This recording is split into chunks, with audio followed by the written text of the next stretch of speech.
Welcome. Today we're going to go through and look at oral history. What is it and what makes it so important? We are now going to listen to a story called The Badger and the Bear. It's about two main characters, a badger and a bear. So now what we're going to do is kind of go in reverse. Before we learn what oral history is, we're going to experience it. We're going to listen to a story, a Dakota tale called The Badger and the Bear. It's an example of oral history within the Dakota tradition. So as we listen to it, let's enjoy these two characters, the badger and the bear, two characters that the Dakota children would have understood very well. And then let's see why later on this fits into the definition of oral history.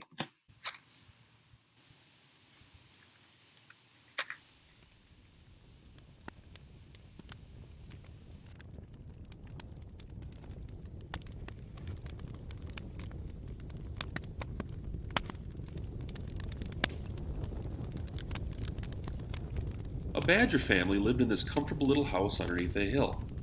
And one day a visitor arrived, rapped at the door, and when they opened it, it was a big black bear. Well, it looked very hungry, and the kids were afraid, but the parents were not. So they invited the bear in to have a seat at the table. The mama badger, she created this beautiful dinner, cooked up this beautiful thick piece of venison, this deer meat, and then they offered it to the bear, and the bear ate it all up. And when he was done, he just kind of slowly walked away. He ambled away, never saying a day. The bear returned, opened up the door, invited the bear in, nice meal, and this happened for several days in a row. And each time, the badger family, smiles on their faces, open arms, and they would feed the bear. And then one day, the bear arrived, knocked on the door, opened it up, thinking it was going to be another dinner night, and the bear was not alone. He brought his family with him this time, and in a gruff voice, the bear looked at the badgers and said, "It's time for you to leave. We're moving in now. This is our house." So the bear kicked the badger family out. The daddy badger knew that he couldn't really argue with the bear. He wasn't big enough and strong enough to fight the bear. So he had his family go out, and they were crying. I mean, they were leaving their cozy, beautiful house in the hill. And they went out, and they spent that night underneath a cold rock, and they woke up hungry. After several nights of having no food, the father badger walked back to the den to ask the bear to beg the bear for a few pieces of meat. And he said, "I normally would not trouble you, sir, but may we have some food, for my little folks are starving." And the bear looked at him and laughed, and he sent him on his way without any food. Finally, a very powerful being known as the Avenger heard of the badger's troubles and headed for that den to teach that bear a lesson. And when the bear saw the Avenger approaching, he shook with fear, gathered his family, and they took off in the opposite direction, never to return. So the badgers, seeing that their home was now available, they went back in, snuggled in there, got all nice and warm and cozy, and got some food, and their troubles were over. So oral history was really important to the Dakota people, to pass along important stories of their past, to pass along important values for their future. From generation to generation to generation to generation. So now let's take a look and see what makes this story fit into the definition of oral history. So oral history is the purposefully telling of stories about past events and legends of a group, in this case the Dakota, in order to teach about that group's culture. A couple words here that we're going to highlight a little bit would be purposeful and in order to teach. Purposeful. This is a story that's just not coming out of nowhere, but it's being told with a purpose. Yes, probably to help entertain in a day without TV, computer games, even books to read and all of that. And they're sitting in the teepee, and what a great way to entertain each other. So what was the lesson taught through the telling of the story, The Badger and the Bear?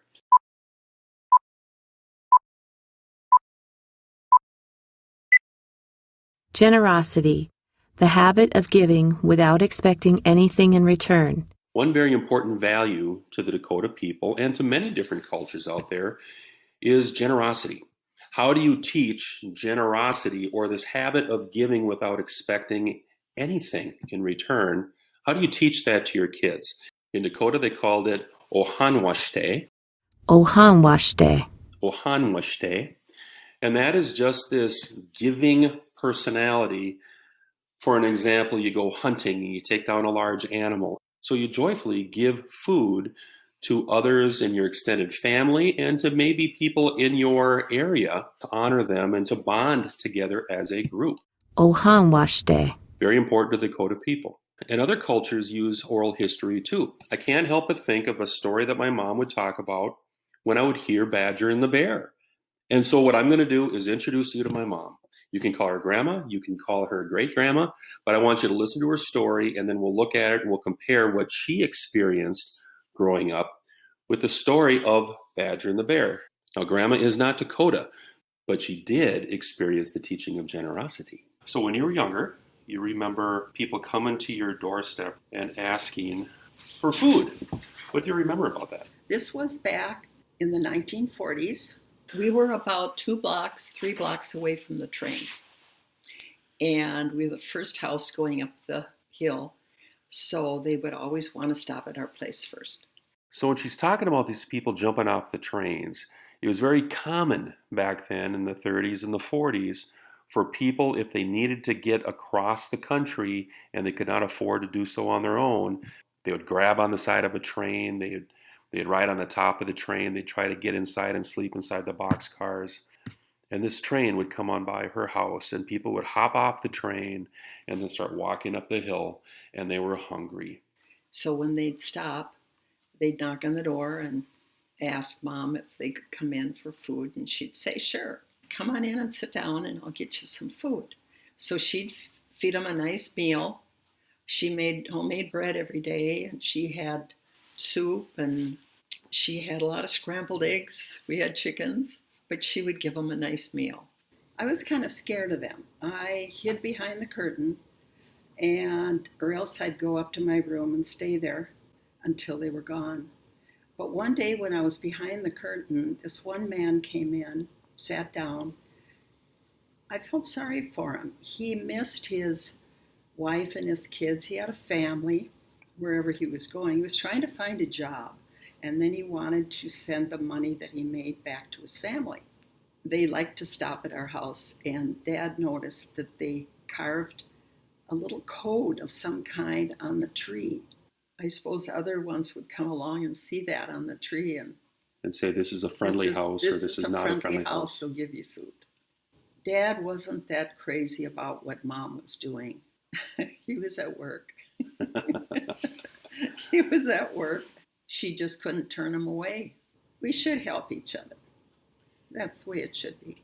Mom had the attitude that any one of us can be in that position at any time, and not to judge them, because we were a very poor family.